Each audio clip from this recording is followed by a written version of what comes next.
नमस्कार दोस्तों, मैं प्रेमनाथ आप सबका आपके अपने YouTube channel Bharat selection win में स्वागत करता हूं। दोस्तों, जैसे कि आप लोगों को पता है कि आप लोगों के लिए शिक्षक भर्ती का एक दरवाजा खुल गया है, जिसमें आप लोगों को यूपी टेट के लिए परीक्षा होनी है, जिसके लिए आप लोगों के लिए संस्था द्वारा ऑनलाइन और ऑफलाइन दोनों बैच चालू किए गए हैं, जिसमें आप लोगों को ऑनलाइन बैच में भी सारे सब्जेक्ट आपको पढ़ाए जाएंगे और ऑफलाइन बैच में भी सारे सब्जेक्ट आप लोगों को पढ़ाए जाएंगे। जिसको भी ऑफलाइन बैच ज्वाइन करना है, संस्था के इस नंबर पे आप संपर्क करके ऑफलाइन बैच ज्वाइन कर सकते हैं और सबसे कम पैसों में ही आप लोगों को बैच मिल जाएगा। तो मैं आप लोगों को इस यूपी टेट परीक्षा में मैथ पढ़ाऊंगा और मैथ में जैसे कि आप लोगों ने पता है मैथ का सिलेबस बहुत बड़ा होता है और इसमें सबसे पहले शुरुआत हम करेंगे संख्या पद्धति से। संख्या पद्धति आप लोगों को पता है कि संख्या से ही संबंधित है और संख्या से ही पूरी मैथ आपकी बनी है। तो सबसे पहले हम शुरुआत करेंगे संख्या पद्धति की। तो संख्या पद्धति में आपको क्या क्या पढ़ना है सबसे पहले वो देख लेते हैं। संख्या पद्धति संख्या पद्धति में टोटल आप लोगों को 14 टॉपिक पढ़ने हैं। 14 टॉपिक पे सबसे पहले तो हम देखेंगे आप लोगों का संख्या और अंक में अंतर। संख्या और अंक में अंतर हम देखेंगे। दूसरी चीज हम सब पढ़ेंगे संख्याओं का वर्गीकरण।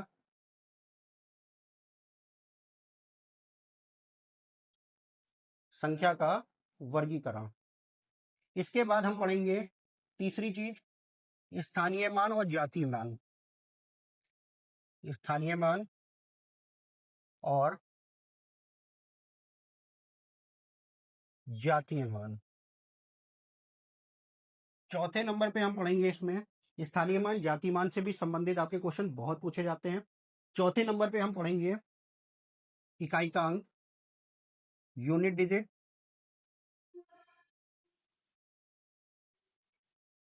पांचवें नंबर पे इसी के बाद हम पढ़ेंगे शून्यों की संख्या।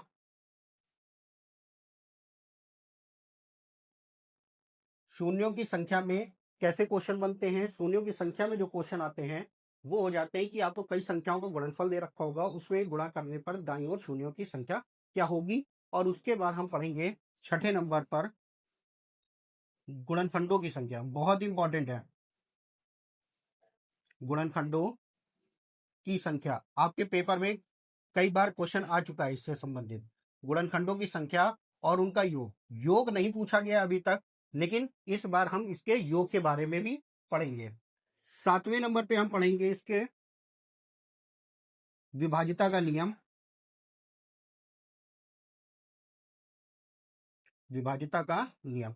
अब इस विभाजिता के नियम के बाद इसी के साथ साथ हम पढ़ लेंगे आठवें नंबर पे हम पढ़ेंगे इसमें विभाजिता के नियम के बाद जो आप लोग भाग करते हैं, भाज्य, भाजक और भागफल से संबंधित जो प्रश्न बनते हैं। भाज्य, भाजक और भागफल से संबंधित जो प्रश्न बनते हैं। 9वें नंबर पे इसी में इसके बाद हम पढ़ेंगे इसी से ही मिलता जुलता शेषफल प्रमेय। शेषफल प्रमेय, ठीक है। और 10वें नंबर पे हम पढ़ेंगे इसी में संख्याओं सरलीकरण। सरलीकरण, ठीक है। और सरलीकरण के बाद हम पढ़ लेंगे इसी में 11 नंबर पे हम इसमें पढ़ लेंगे भिन्न और दशमलव। भिन्न और दशमलव। भिन्न और दशमलव भी बहुत ही इंपॉर्टेंट है। भिन्न और दशमलव भी बहुत इंपॉर्टेंट है, इससे संबंधित क्वेश्चन आपका पूछा जाता है। भिन्न से संबंधित जो क्वेश्चन आता है उसमें आपके बड़ी भिन्न और छोटी भिन्न या आरोही अवरोही से संबंधित पूछा जाता है। और दशमलव के जो क्वेश्चन आते हैं, दशमलव वाले क्वेश्चन में बार वाले प्रश्न बहुत ही ज्यादा पूछे जाते हैं, इसलिए उनको भी पढ़ा जाएगा।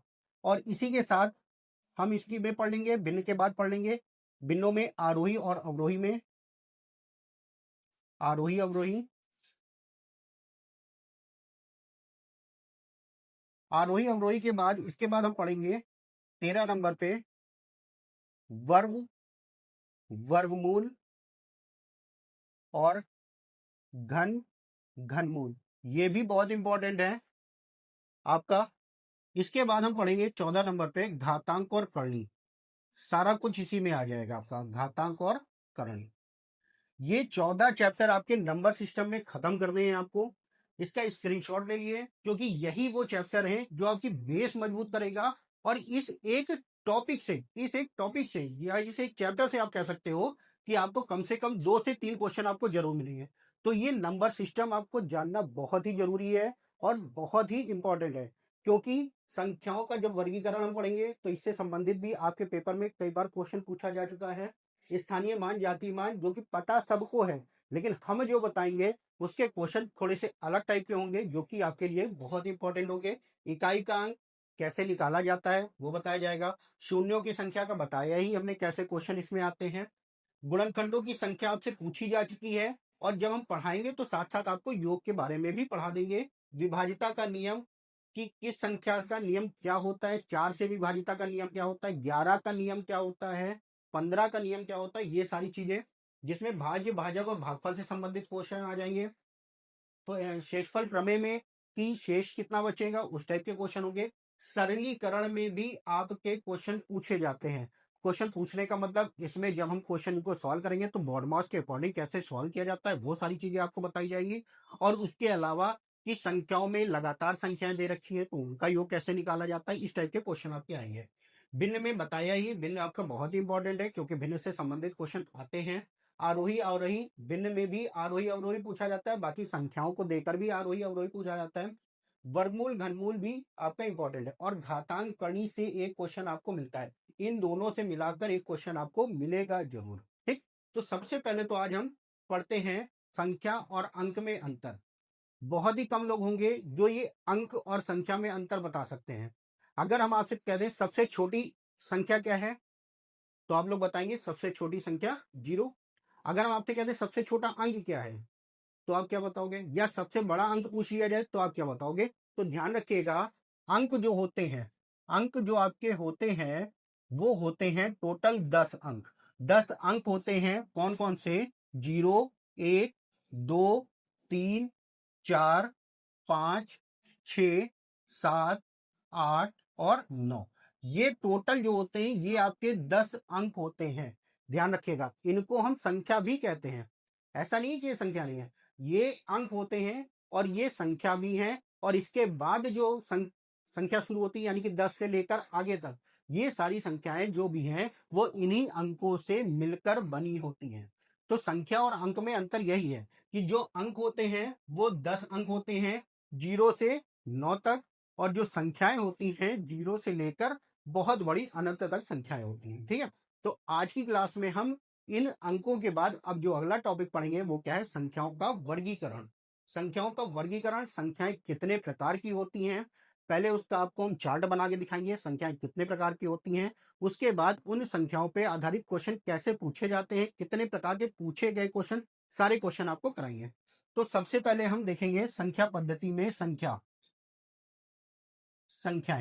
कितने प्रकार की होती है। सबसे पहले तो संख्याएं कितने प्रकार की होती है। संख्याएं जो होती हैं वो हमारी 2 प्रकार की होती हैं। एक होती है वास्तविक संख्याएं, और जो दूसरी होती हैं वो होती है काल्पनिक संख्याएं। वास्तविक और काल्पनिक संख्याएं। अब वास्तविक संख्याएं क्या होती हैं, सबसे इंपॉर्टेंट चीज, आपको आज तक किसी ने नहीं बताया होगा कि वास्तविक संख्याएं होती क्या है। पहली चीज, किसी से अगर पूछेंगे तो ये कहेगा वास्तविक संख्याओं के अंतर्गत जितनी संख्याएं पढ़ते हैं सारी हैं, वो तो है ही है। लेकिन वास्तविक संख्याओं की परिभाषा अगर आ जाए तो आप क्या बताओगे। तो ध्यान रखिएगा, जिन संख्याओं का वर्ग करने पर, जिन संख्याओं का वर्ग करने पर हमें धनात्मक धनात्मक मान प्राप्त हो, वही वास्तविक वही वास्तविक संख्याएं होती हैं। ठीक है, तो सबसे पहले तो ध्यान रखिएगा वास्तविक संख्याएं क्या होती हैं। पहली चीज तो हम जो संख्याएं पढ़ते हैं वो वास्तविक होती हैं, जितनी भी संख्याओं को हमको पढ़ना है वो सारी वास्तविक होती हैं। अब इन वास्तविक संख्याओं की डिफिनेशन अगर देखा जाए तो डिफिनेशन क्या होगी, जिन संख्याओं का वर्ग करने पर हमें धनात्मक मान प्राप्त हो वो हमारी वास्तविक संख्याएं होती हैं, जिनका धनात्मक मान ना प्राप्त हो वो काल्पनिक हो जाएंगे। अब वास्तविक संख्याओं के अंतर्गत जो सारी पढ़ते हैं वो हो जाता है। काल्पनिक संख्याएं क्या है, काल्पनिक संख्याएं रूट के अंदर जो भी संख्याएं माइनस की हो जाए, जैसे माइनस का 1, अंडर रूट के अंदर माइनस का 2, अंडर रूट के अंदर माइनस का 3, या यहाँ पे ये भी हम कह सकते हैं अंडर रूट के अंदर माइनस का 4, ये भी काल्पनिक संख्या है। जो रूट के अंदर -1 है इससे संबंधित क्वेश्चन पूछे नहीं जाते हैं, लेकिन ध्यान रखिएगा हो सकता है पूछा जाए। ये आई जिसको हम कहते हैं आयोटा, ये होता है रूट के अंदर -1, या इसको हम कह सकते हैं आई स्क्वायर बराबर -1, ये होता है आपका काल्पनिक संख्या। इससे संबंधित क्वेश्चन पूछा नहीं जाता है, तो यहां पे ये ध्यान रखिएगा सिर्फ इतना ये है, हो सकता है आपसे पूछ ले, ठीक है। तो ये होती है वास्तविक संख्याएं। अब इन वास्तविक संख्याओं के अंतर्गत ही सारी संख्याएं आती हैं। तो वास्तविक संख्याओं के अंतर्गत अगर हम देखें तो कौन कौन सी संख्याएं हो जाएंगी उसके बारे में देख लीजिएगा। इन वास्तविक संख्याओं के अंतर्गत अगर हम देखा जाए तो ये हमारी आ जाएंगी परिमेय और अपरिमेय,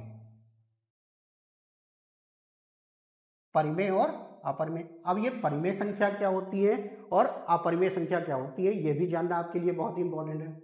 परिमेय संख्या जिसको हम P/Q के रूप में लिख सकते हैं, जिन संख्याओं को हम P/Q के रूप में लिख सकते हैं वे संख्याएं हमारी परिमेय संख्या कहलाती हैं, ठीक है। जहां पे सबसे इंपॉर्टेंट चीज ये ध्यान रखना है, Q is not equal to 0, Q का मान 0 नहीं होना चाहिए। अपरिमेय संख्या क्या होती है, जिसको हम P/Q के रूप में नहीं लिख सकते वे सारी संख्याएं हमारी अपरिमेय संख्याएं होती हैं। अब चलिए इनके बारे में थोड़ा सा जान लेते हैं कि परिमेय किसे कहेंगे और अपरिमेय किसे कहेंगे। जैसे हमने बताया P/Q, जैसे हम कहते हैं 2/3 हो या 4/3 हो, ये आपकी परिमेय संख्या हो गई, ठीक है। अब कुछ संख्याएं हम लिख रहे हैं वो बताइएगा। जैसे अगर आपसे कह दिया जाए -2/3, क्या ये परिमेय है? बिल्कुल है। माइनस की हो चाहे प्लस की हो, परिमेय संख्या P/Q के रूप में लिख सकते हैं, जहां Q is not equal to 0 होना चाहिए, ठीक है। जैसे अगर हम आपसे कह दें कि 3 आपको दिया है, सिर्फ और सिर्फ 3, क्या ये परिमेय संख्या है? ये भी एक परिमेय संख्या है। क्यों है? क्योंकि यहां पे बटे हम 1 लिख सकते हैं, ये भी बटे 1 हम लिख सकते हैं। और सबसे इंपॉर्टेंट चीज 0, ये 0 क्या है? ये भी एक परिमेय संख्या है। 0 भी आपकी एक परिमेय संख्या है, क्योंकि 0 के नीचे हम 1 लिख सकते हैं। लेकिन अगर हम आपसे कह दें ये 0 है एक परिमेय संख्या, लेकिन क्या इसको 1/0 लिख सकते हैं? ये नहीं होगा। क्यों नहीं होगा? क्योंकि परिभाषा में ही इसका दिया है कि Q is not equal to 0, यानी कि ये हमारा एक परिमेय संख्या नहीं है, ठीक। दूसरी चीज, अगर हम आपसे कह दें कि रूट के अंदर रूट के अंदर 3, क्या ये परिमेय है? नहीं, ये आपकी अपरिमेय के अंदर आ जाएगी। जिनका हम पूर्ण वर्ग, जिनको हम सॉल्व नहीं कर सकते, हमारा रूट नहीं सॉल्व हो सकता है, वो हमारी अपरिमेय संख्या हो जाएगी। जैसे कि √3 हो गया, √5 हो गया, या कह सकते हो रूट के अगर अंदर से संख्याएं नहीं निकल रही हैं तो वे हमारी अपरिमेय संख्या हो जाएगी। लेकिन अगर हम आपसे ये कह दें रूट के अंदर 16 दिया है, क्या ये परिमेय है? हाँ, ये परिमेय है। क्यों? क्योंकि इसको हम सॉल्व कर सकते हैं। 16 को लिख सकते हैं 4 × 4, जिसमें ये एक जोड़ा बाहर आ जाएगा, आंसर कितना मिलेगा? 4, और इस 4 को बटे 1 हम लिख सकते हैं, ठीक है, कोई दिक्कत तो नहीं। अब सबसे इंपॉर्टेंट चीज, यहां पे एक चीज आता है पाई, ये होता है पाई।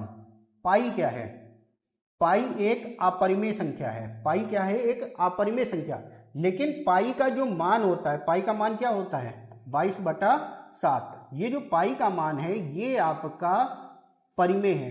ये जो मान है आपका ये परिमेय है, लेकिन पाई का सिंबल बन के आ जाए तो ये आपका अपरिमेय है। और ये आपके पेपर में पूछा जा चुका है, प्रीवियस ईयर का पेपर उठाएंगे तो आपको पेपर में मिलेगा, ठीक है।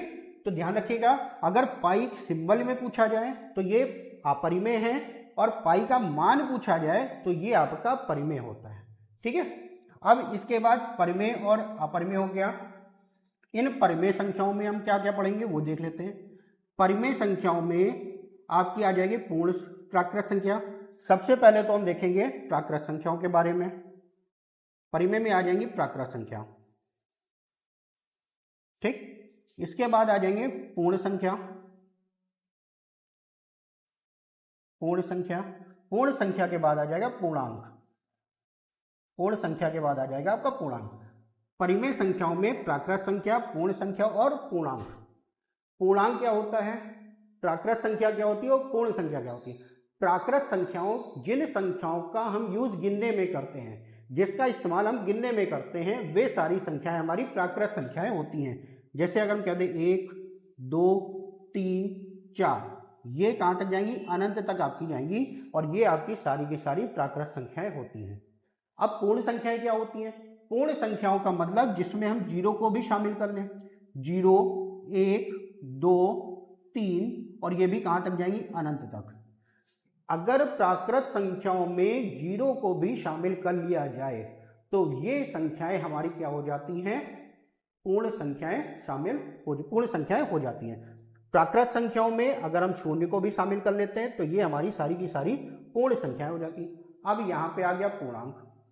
पूर्णांक क्या होता है, पूर्णांक हो जाता है आपका -∞ से +∞ तक जो भी मान होता है वो सारा हमारा पूर्णांक हो जाता है। यानी कि पूर्णांक में हम प्लस वाली संख्याएं, माइनस वाली संख्याएं और जीरो को भी शामिल करते हैं। ठीक है, अब इसके बाद हम पढ़ते हैं पूर्णांक के बाद पूर्णांक में क्या क्या आता है। ठीक है, पूर्णांक में क्या क्या आता है। पूर्णांक में देखिए बहुत सारी चीजें आ जाती हैं। पूर्णांक में आपका आ जाएगा सबसे पहले तो ये ऋण पूर्णांक। ठीक है, पूर्णांक में आ जाएगा आपका ऋण पूर्णांक।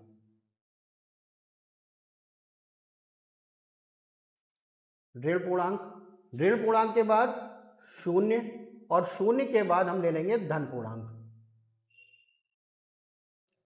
शून्य के बाद हम ले लेंगे धन पूर्णांक। धन पूर्णांक क्या होती है, +1, +2, और ये पूरा जाएगा अनंत तक जो कि प्लस के। ऋण पूर्णांक क्या होता है, -1, -2, -3, और ये भी कहां तक जाएगा, माइनस के अनंत तक। और जीरो हमारा ध्यान रखिएगा ना ही ऋणात्मक होता है और ना ही धनात्मक होता है। ठीक है, अब इस पूर्णांक में और भी संख्याएं आती हैं, और कौन कौन सी संख्याएं आती हैं उसके बारे में देख लेते हैं। और जो संख्याएं आती हैं उनके बारे में देख लेते हैं। इसी पूर्णांक में आपका आ जाएगा सम संख्या भी आ जाएंगी, इसी में सम संख्या भी आ जाएंगी, विषम संख्या भी आ जाएंगी। इसी में आप अभाज्य संख्या पढ़ेंगे जो कि बहुत ही इंपॉर्टेंट है, अभाज्य संख्या। और इसी में हम पढ़ेंगे भाज्य संख्या, और इसी में आ जाता है एक सह अभाज्य संख्या। ठीक है, तो चलिए पहले तो देखते हैं ये सम संख्या। सम संख्या क्या होती है, वे संख्याएं जो 2 से विभाजित हो जाएं वे हमारी सम संख्या कहलाती है। 2 से विभाजित का मतलब, जैसे आपको 12 दे दिया जाए तो आप 2 से भाग करोगे, 2 छंग 12 हट जाएगा, तो ये हमारी 12 क्या हो गई, सम संख्या हो गई। ठीक, और जो संख्या 2 से विभाजित ना हो, जो संख्या हमारी 2 से विभाजित ना हो, तो वो हमारी क्या हो जाएगी, विषम संख्या हो जाएगी। ठीक है, पहली चीज। और दूसरी चीज, अगर यहां पे छोटी संख्या दे दी गई तब तो आप भाग कर लोगे, लेकिन अगर बहुत बड़ी संख्या दे दी गई तो आप क्या करोगे। तो ध्यान रखिएगा, 2 का जो नियम होता है, विभाजिता का नियम आपको हम पढ़ाएंगे तब बताएंगे। 2 का जो नियम होता है, इकाई का अंक 0, 2, 4, 6, 8 मिल जाए, अगर ये आपको इकाई का अंक मिल जाएगा तो आप देख के ही बता सकते हो, भाग करने की जरूरत नहीं, देख के बता सकते हो कि ये संख्या हमारी सम संख्या है या विषम संख्या। ठीक है, अब देखते हैं अभाज्य संख्याएं, भाज्य संख्याएं और सह अभाज्य संख्याएं। ये सारी चीजें आप अपनी कॉपी पर नोट कर लिएगा क्योंकि बहुत ही इंपॉर्टेंट है। ठीक है, अभी इसमें आप लोगों को हम बताएंगे कि इसके कैसे कैसे क्वेश्चन पूछे जा चुके हैं और कैसे क्वेश्चन आगे पूछ सकता है, क्योंकि इतने दिन बाद ये आपका पेपर होने वाला है तो इसमें कुछ ना कुछ तो रोल करेगा ही, कुछ ना कुछ टाइप चेंज करेगा ही क्वेश्चन का। तो कैसे कैसे क्वेश्चन आपके बन सकते हैं उसके बारे में भी हम बात करते हैं। चलिए अब हम देखते हैं आपकी अभाज्य संख्याएं। सबसे पहले तो अभाज्य संख्याएं क्या होती हैं, बहुत ही इंपॉर्टेंट है ये अभाज्य संख्याएं। अभाज्य संख्याएं क्या होती हैं, वे संख्याएं जिनके केवल और केवल 2 गुणनखंड होते हैं। क्या होते हैं, वे संख्याएं जिनके केवल दो गुणनखंड होते हैं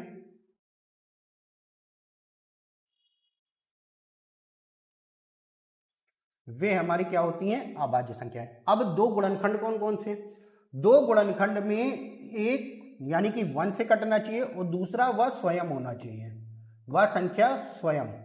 ठीक, बहुत इंपॉर्टेंट है, ध्यान रखिएगा, इससे संबंधित क्वेश्चन आपका पूछा जा चुका है। अभी बताते हैं क्या पूछा गया।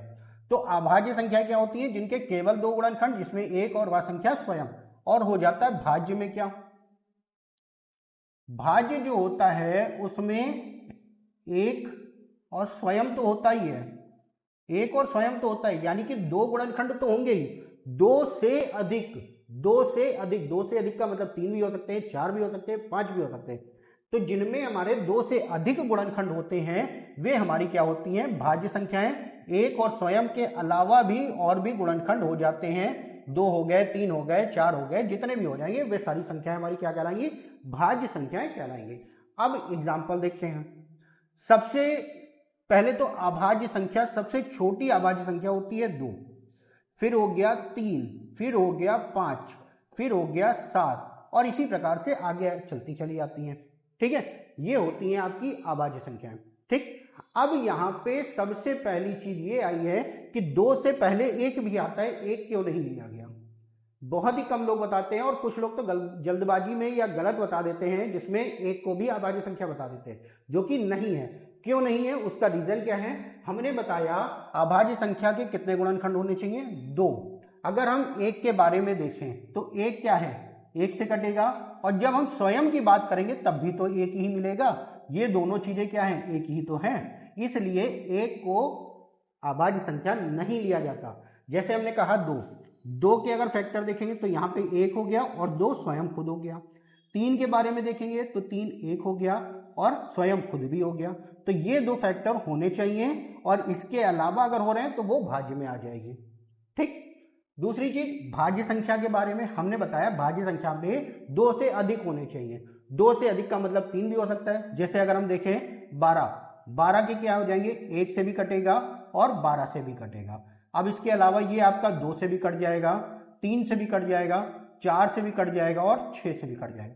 तो इतनी संख्याओं से कट रही है, यानी कि 2 से अधिक जो भी संख्याएं हो जाएंगी वे हमारी क्या हो जाएंगी, भाज्य संख्याएं हो जाएंगी।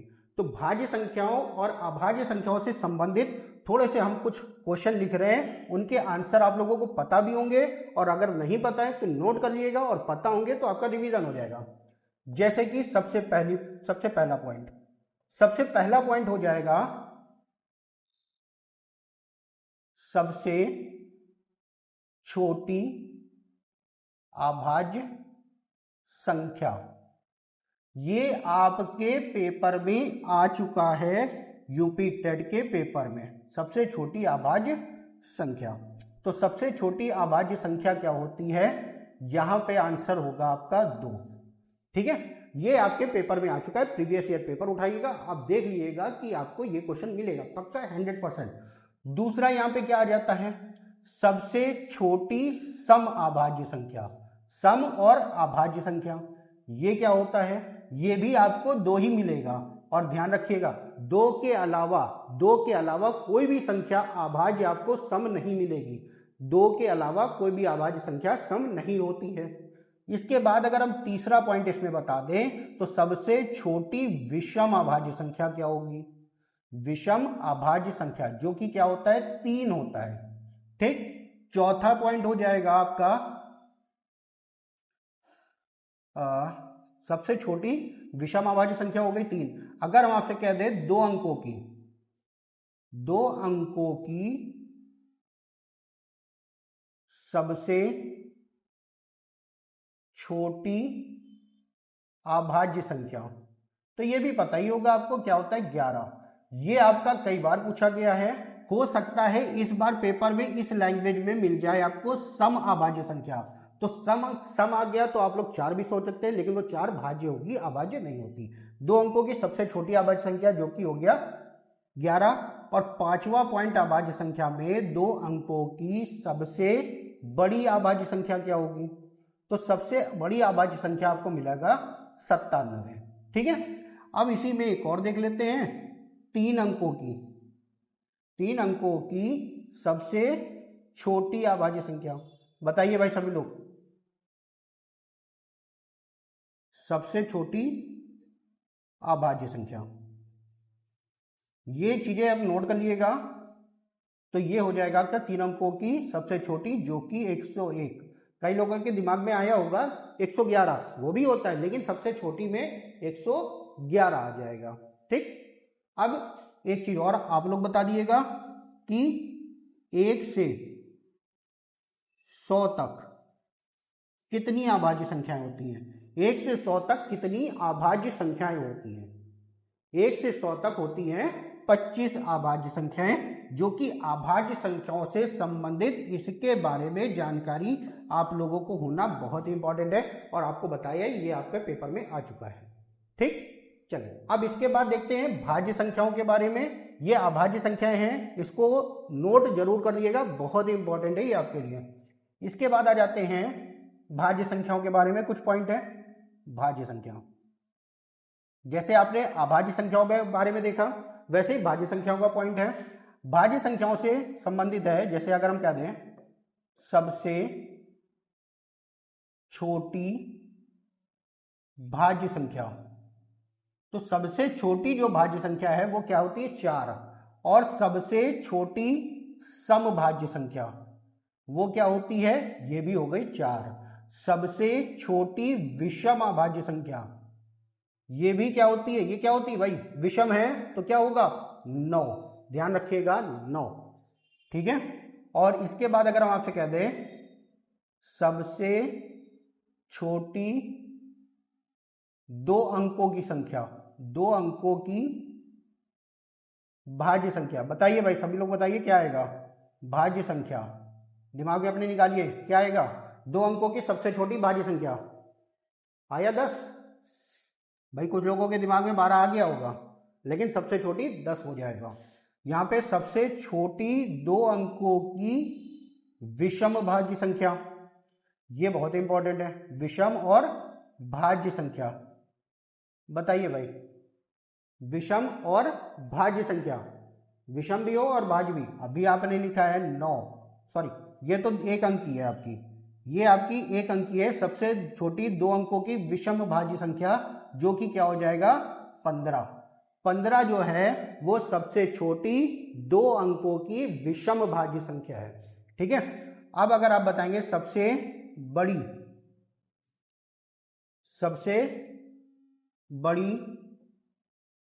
3 अंकों की भाज्य संख्या, तो ये क्या हो जाएगा आपका? 100 आएगा। ध्यान रखिएगा, ये भी 3 अंकों का ही है। ठीक, तो ये हो गया भाज्य संख्याओं से संबंधित आपका। ठीक है, चलिए नेक्स्ट आपका देखते हैं। हमने आपका लिखा हुआ था सह अभाज्य संख्या। सह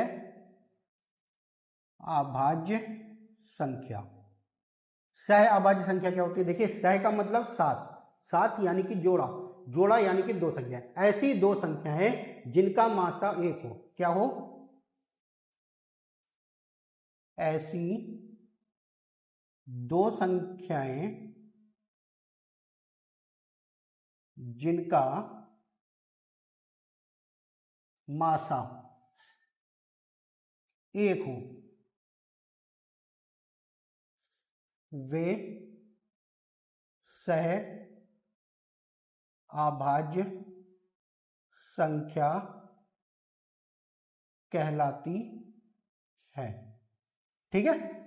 अब ऐसी 2 संख्याओं का जोड़ा कौन कौन सा होगा वो देख लेते हैं। जोड़े में अगर हम देखें तो आपसे कह दें 2 और 3 हो गई, 3 और 5 हो गई। अब आप ये बताइए, क्या 2 और 4 हो सकता है? क्या 2 और 4 हो सकता है? नहीं हो सकता। क्यों? क्योंकि ये आपका 1 के अलावा 2 से भी दोनों संख्याएं आपकी कट जाएंगी, इसलिए ये नहीं होगा। इसके बाद अगर हम कह दें 13 और 15, भाई ये भी है, क्योंकि इनका मासा भी वही है आपका 1। इसके बाद अगर हम आपसे कह दें 12 और 21, 12 और 21, क्या ये है? ये बिल्कुल नहीं है। क्यों? क्योंकि ये संख्याएं भी आपकी 3 से कट जाएंगी, तो ये भी नहीं होगा। अब सबसे इंपॉर्टेंट चीज इसमें लिख लीजिएगा, क्या? 2 लगातार संख्याएं। 2 लगातार संख्याएं हमेशा सह अभाज्य होती हैं। ध्यान रखिएगा इस चीज को, इससे संबंधित क्वेश्चन भी पूछ सकता है। ये सबसे इंपॉर्टेंट है, इससे संबंधित भी क्वेश्चन आपको पूछ सकता है।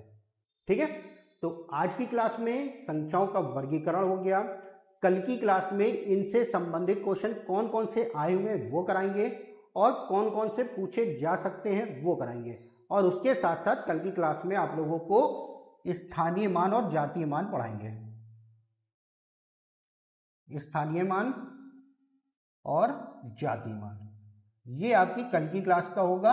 और इसको जब हम पढ़ाएंगे तो ध्यान से पढ़िएगा, क्योंकि जो आपने पढ़ा है उसके अलावा हम इसमें पढ़ाएंगे। तो बहुत ही इंपॉर्टेंट चैप्टर है ये, पूरा आपका नंबर सिस्टम। ध्यान से पढ़िएगा, कोई भी क्वेश्चन आप छोड़िएगा नहीं। और ऐसे ही वीडियो अगर आप लोगों को चाहिए तो चैनल को सब्सक्राइब कर दें, बेल आइकन दबा दें, जिससे लेटेस्ट वीडियो के नोटिफिकेशन आप लोगों तक पहुंचते रहें। Thank you.